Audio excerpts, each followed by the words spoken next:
Le 7 juin, le SPGQ et le gouvernement du Québec ont conclu une entente de principe globale. L'entente touche à la fois les salaires et les conditions de travail d'environ 22 000 membres du SPGQ de la fonction publique. Cette vidéo résume les conditions de travail de l'entente, notamment le volet sectoriel. Cette entente est une durée de 3 ans, soit du 1er avril 2020 au 31 mars 2023. Les principaux éléments touchant les conditions de travail sont les suivants. L'octroi d'1 jour de congé mobile au personnel professionnel qui a accumulé 3 années consécutives d'ancienneté dans le même corps d'emploi, dans un même ministère ou organisme et pour lesquels il a, en tout temps, fourni un rendement satisfaisant. Un exercice sera fait au 1er avril de chaque année afin d'identifier les personnes qui répondent aux conditions décrites ci-dessus pour l'octroi du congé. L'octroi d'un 2e jour de congé mobile au personnel professionnel qui a accumulé 5 années consécutives d'ancienneté dans le même corps d'emploi, d'un même ministère ou organisme et pour lesquels il a, en tout temps, fourni un rendement satisfaisant. Un exercice sera fait au 1er avril de chaque année afin d'identifier les personnes qui répondent aux conditions décrites ci-dessus pour l'octroi du congé. 16 jours de congé peuvent être pris aux dates convenues entre la personne professionnelle et son gestionnaire et ils ne sont ni reportables ni monnayables. La possibilité d'effectuer son choix de vacances 2 fois par année. Le nombre des congés pour événements familiaux à la section 4.5 est maintenant calculé en jours ouvrables. L'ajout de 2 jours rémunérés pour le décès de l'enfant de sa conjointe ou de son conjoint qui ne répond pas à la définition d'enfant à charge. La possibilité de s'absenter sans perte de traitement pour un maximum de 7 heures annuellement pour participer à une activité de sélection, soit l'affectation, la mutation ou la promotion.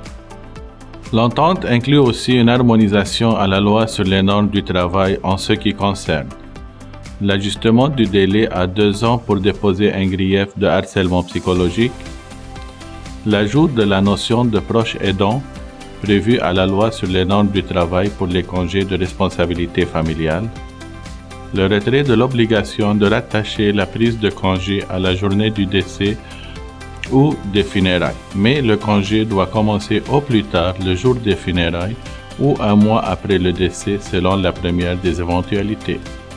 Aussi, l'entente prévoit 3 lettres d'engagement sur la mise en place des mesures concernant la violence familiale et conjugale, le renouvellement de la lettre d'engagement sur le remboursement des frais reliés à la cotisation à un ordre professionnel, la création d'un forum de discussion sur le télétravail, incluant le droit à la déconnexion. Quant à l'assurance traitement et aux accidents du travail, l'entente prévoit un projet pilote visant à favoriser l'utilisation temporaire des personnes invalides avec l'accord du médecin traitant et favorisant des tâches professionnelles. L'ajout de la présomption de présence au travail pour les professionnels en invalidité pour les fins de la progression salariale. La réduction de l'horaire de travail lors de la requalification pour les personnes employées à temps réduit en pré-retraite graduelle ou progressive. L'évaluation de la capacité peut désormais se faire sur 28 heures de travail hebdomadaire au lieu de 35 heures actuellement. Le remboursement de la banque ou de la réserve de maladie lors de mouvements de personnel hors de l'accréditation du SPGQ. Un allègement administratif du processus de récupération des sommes versées en trop et la possibilité d'opérer une compensation avec sa réserve de maladie ou un montant dû par l'employeur. La modification de la période de référence aux fins du calcul de la prestation pour les personnes employées à temps réduit. Des primes sont au rendez-vous pour le personnel professionnel des technologies de l'information. Une prime de 10% du taux de traitement s'applique aux professionnels des technologies de l'information dans les domaines de spécialisation suivants: cyberdéfense, cyberprotection, développement multiniveau, spécialiste en technologie opérationnelle, c'est-à-dire les technologies de l'Internet des objets de pointe, intelligence artificielle, soutien aux scientifiques des données. Cette prime entre en vigueur à la signature de la convention collective et prend fin le 31 mars 2023. La pertinence de la prime technologie de l'information sera réévaluée dans les 6 mois précédant l'échéance de la convention par un comité paritaire. L'entente inclut aussi une hausse de la contribution de l'employeur au régime d'assurance maladie, et ce, de la manière suivante.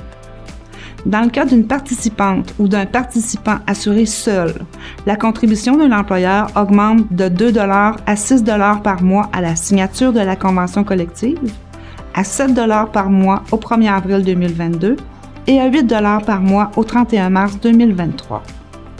Dans le cas d'une participante ou d'un participant assuré pour les régimes familial ou monoparental, la contribution de l'employeur augmente de 5 à 10 $ à la signature de la convention collective, à 15 $ au 1er avril 2022 et à 20 $ au 31 mars 2023.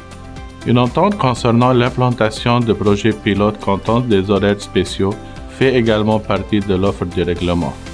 Ainsi, sur une base volontaire, il est convenu de mettre en place dans certains ministères ou organismes des horaires de soir, de nuit et de fin de semaine et d'en mesurer les effets avec des primes afférentes. Des renouvellements des lettres d'entente sont également prévus, comme celles permettant à un employé occasionnel d'accéder au statut d'employé temporaire et celles concernant les griefs actifs antérieurs à la convention collective 2015-2020. Puis, deux nouvelles lettres d'entente font partie du règlement global. L'une d'elles concerne la création d'un comité de travail sur les régimes de retraite des employés du gouvernement et des organismes publics, le RIGOP. L'autre lettre touche la création d'un comité de travail sur les droits parentaux. Il vous appartient maintenant de prendre position sur cette entente.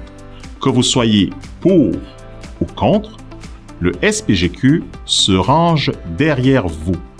Là où vous déciderez d'aller, en majorité, nous irons avec vous.